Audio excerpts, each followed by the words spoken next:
इस वीडियो में हम लोग सीखेंगे कि परमेयकरण किस तरह से किया जाता है और वो भी बिल्कुल जीरो लेवल से इसको समझेंगे। अगर आप इसको समझना चाहते हैं तो जल्दी से इस वीडियो को लाइक कर दीजिए और इस वीडियो को शुरू से लेकर अंत तक और वो भी बिना भगाए हुए ध्यान से जरूर देखिएगा, तभी आप इसको सीख पाएंगे। तो इसमें देखिए हम मुख्य रूप से 4 प्रकार के प्रश्नों को समझेंगे। पहला प्रश्न बहुत ही सिंपल है, दूसरा प्रश्न उससे थोड़ा सा कठिन है, तीसरा प्रश्न उससे थोड़ा सा कठिन है और चौथा प्रश्न और भी ज़्यादा कठिन है। यदि आप इस वीडियो को लास्ट तक देखते हैं और इन चारों प्रश्नों को अच्छे से समझ लेते हैं तो फिर आपको परमेयकरण के किसी भी सवाल में कहीं पर भी कोई दिक्कत नहीं होगा। तो चलिए अब हम एक एक करके इन सभी प्रश्नों को समझते हैं। तो सबसे पहले हम इस प्रश्न को समझते हैं और एक बात मेरा आप हमेशा याद रखिएगा कि परमेयकरण का जब भी प्रश्न आए ना तो आपको क्या करना है, जो अंक नीचे में रहता है ना उससे ऊपर और नीचे गुणा कराना है। एक बार क्या करना है तो नीचे वाले अंक से ऊपर और नीचे गुणा कराना है। यह नियम हर एक परमेयकरण के प्रश्न में लगेगा। तो इस प्रश्न को देखिए सॉल्व करने के लिए हम क्या करेंगे, सबसे पहले इस प्रश्न को हम ज्यों कहते हैं लिखेंगे। तो हम इसको लिख देते हैं 1/√2। अब क्या करना है, अब काम करना है कि नीचे वाले जो अंक हैं उससे ऊपर और नीचे गुणा कराना है।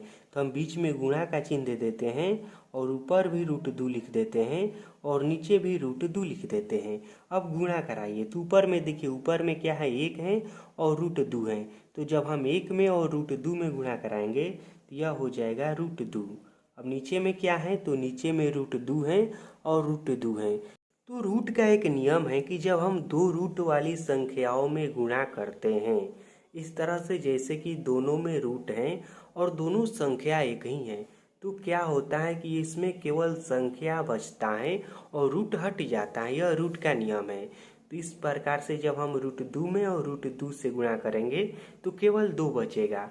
उसी तरह से मान लीजिए कि हम केवल √3 में और गुणे √3 में गुणा करेंगे तो इसका मान भी केवल 3 आएगा, रूट हट जाएगा। इसी तरह से यह नियम सभी संख्याओं पर लागू होता है जब दो संख्याएं रूट के अंदर हो और दोनों संख्याएं एक ही हो, समान हो, तो उस पर से रूट हट जाता है। तो इसका मान हो जाएगा केवल 2 और यही हो गया इसका राइट आंसर।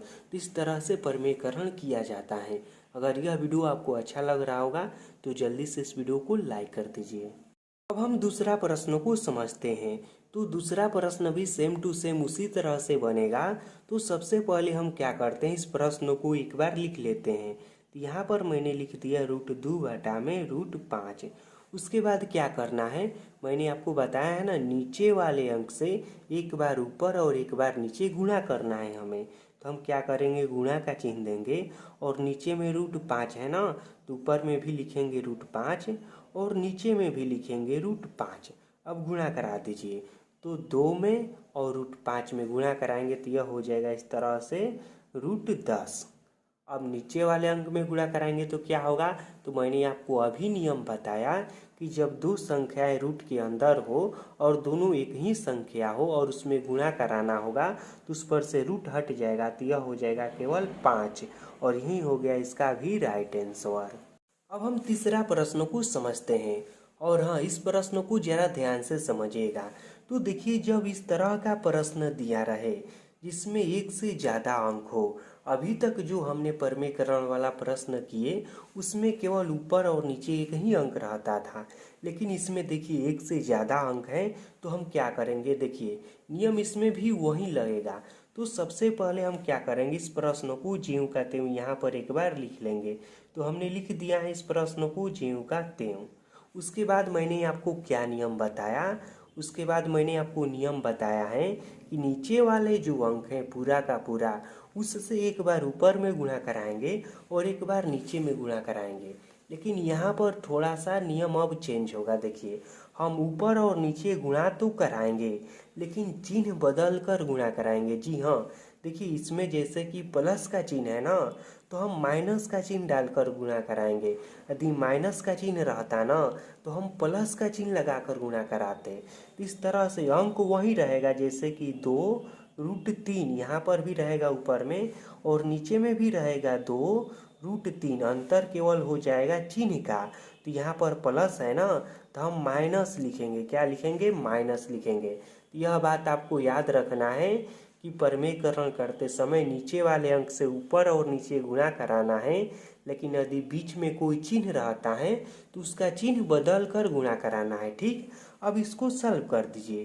तो हम क्या करेंगे, एक में और इतना से गुणा कराएंगे तो क्या आएगा, देखिए यह एक हो जाएगा और यह हो जाएगा इस तरह से 2 माइनस रूट में 3 इस तरह से हो जाएगा। और नीचे में क्या है, देखिए नीचे में है 2 प्लस रूट 3 है और एक बार यही बात है, लेकिन 2 माइनस रूट 3 है, इस तरह से है।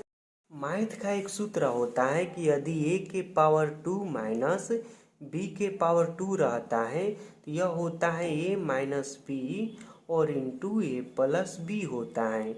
यह बीजगणित का सूत्र है। तो यहाँ पर देखिए इसी सूत्र की तरह यह प्रश्न भी है। यहाँ पर देखिए a माइनस बी है और एक बार a प्लस बी है, और यहाँ पर भी देखिए एक बार a माइनस बी है और यहाँ पर भी एक बार a प्लस बी है। यदि हम इसको a मान लेते हैं और इसको b मान लेते हैं तो यह जो सूत्र का इधर वाला भाग है इसी तरह का यहाँ पर भी है ना, देखिए सेम टू सेम है ना। तो हम क्या करेंगे, देखिए यदि इस तरह का होता है तो उसको हम इस तरह से लिख सकते हैं, या फिर इस तरह का रहेगा तो उसको हम इस तरह से लिख सकते हैं। तो जब इस तरह से हैं तो इसको हम इस तरह से भी तो लिख सकते हैं ना। तो इसी प्रश्न को हम क्या करेंगे, देखिए ऊपर में जब हम 1 से गुणा कराएंगे तो यह यही हो जाएगा, जो है वही हो जाएगा। तो हम लिखेंगे 2 माइनस रूट 3 और नीचे में क्या हो जाएगा, तो इस सूत्र से देखिए यह क्या हो जाएगा a का स्क्वायर। तो इसमें a क्या है, 2 है तो 2 का स्क्वायर, फिर माइनस माइनस का चिन्ह है तो माइनस हो जाएगा, और रूट 3 का स्क्वायर तो रूट 3 का स्क्वायर। अब इसको हम सॉल्व करते हैं तो यह देखिए ज्यों का त्यों हो जाएगा, 2 माइनस रूट 3, 2 का स्क्वायर करेंगे तो 4 आएगा, फिर माइनस है तो माइनस। अब देखिए यहाँ पर भी रूट का एक नियम लगेगा। रूट का नियम कहता है कि किसी भी रूट वाली संख्याओं का जब हम वर्ग करते हैं या उसका पावर 2 रहता है तो उस पर से रूट हट जाता है। तो इसका पावर 2 है तो इस पर से रूट हट जाएगा, तो यह हो जाएगा केवल 3। या इसी चीज़ को यहाँ पर मैं सॉल्व कर देता हूँ तो यह हो जाएगा 2 माइनस रूट 3 और 4 में 3 घटाएंगे तो 1 बचेगा यहाँ पर, और यही हो गया इसका राइट आंसर। अब हम चौथा प्रश्न को समझते हैं, और हाँ इस प्रश्न को जरा ध्यान से समझिएगा, क्योंकि यदि आप इस प्रश्न को समझ लेते हैं तो फिर आपको रूट में दिक्कत नहीं होगा। तो इसको भी हम क्या करेंगे, सबसे पहले जो दिया है वो ज्यों का त्यों हम उतारेंगे। तो हमने यहाँ पर लिख दिया है रूट 7 प्लस रूट 3, जो दिया है वो मैंने लिख दिया है। अब क्या करना है, इसके चिन्ह को बदलकर ऊपर और नीचे गुणा करना है। तो हम क्या करेंगे, यहाँ पर लिखेंगे रूट 7 माइनस प्लस है तो माइनस लिखेंगे रूट 3, फिर इसी बात को हम यहाँ पर भी लिखेंगे तो लिखेंगे रूट 7 माइनस रूट 3। अब गुणा करा दीजिए, तो हम 4 में कराएंगे इससे गुणा तो यह हो जाएगा, देखिए 4 में जब गुणा कराएंगे तो यह इस तरह से हो जाएगा रूट 7 माइनस रूट 3, और यह हो जाएगा रूट 7 प्लस रूट 3, फिर एक बार हो जाएगा रूट 7 माइनस रूट 3, इस तरह से हो जाएगा। अब इसको क्या करना है, आप चाहें तो 4 में रूट 7 में और रूट 3 में बारी बारी से गुणा भी करा सकते हैं, या फिर इसको इसी तरह से छोड़ सकते हैं। तो हम पहले इसको इसी तरह से छोड़ते हैं। तो देखिए हम इस प्रश्न को सॉल्व करने के लिए एक बार यहाँ पर लिखते हैं, ऊपर वाले पहले मैं ज्यों का त्यों लिखता हूँ। तो 4 कोष्ठ में करके हैं रूट 7 माइनस रूट 3, कोष्ठ बंद।